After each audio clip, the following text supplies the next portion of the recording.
Buying a mountain bike can be difficult and sometimes hard to understand, so I'm here today to give you some top tips on how to make it easier.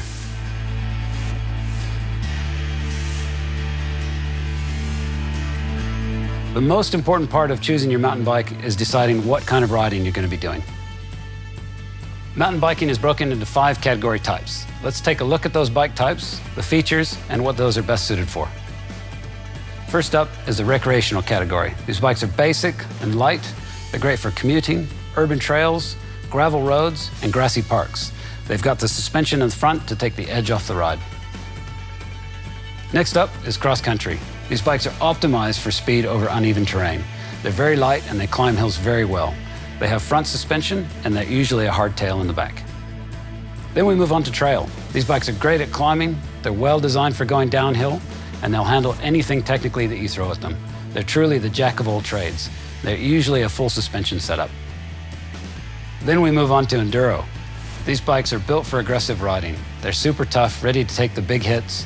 They've got much better brakes, more travel, and can take anything you can throw at them. And finally, downhill.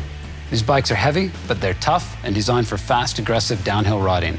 They've got more suspension front and rear and brakes that will stop you on a dime. Now let's go into some more detail about suspension. We'll start with the hardtail. It's got no suspension in the back, but forks in the front for taking the edge off. They're a little bit lighter, which means that climbing hills and riding trails is easier. There's fewer moving parts, which means less maintenance, but they're a little bit harder on the body than a full suspension. Now let's talk about dual suspension. These bikes have a shock in the back and a fork in the front that allow you to track better over rough terrain, which allows you to go super fast on the downhill. It allows you to take rocks, jumps, and drops better than a hardtail and is a smoother ride. The trade-off is you've got more moving parts, which brings up the cost and the weight. Now let's talk about frame size. It pays to get some expert advice and a custom fit to make sure you get the exact right frame size for you. The better the fit of the bike, the more comfortable it will be and the more fun you'll have when you're riding. So we've covered off the 5 categories of bikes, what they're used for, types of suspension, and how to get the right size bike for you.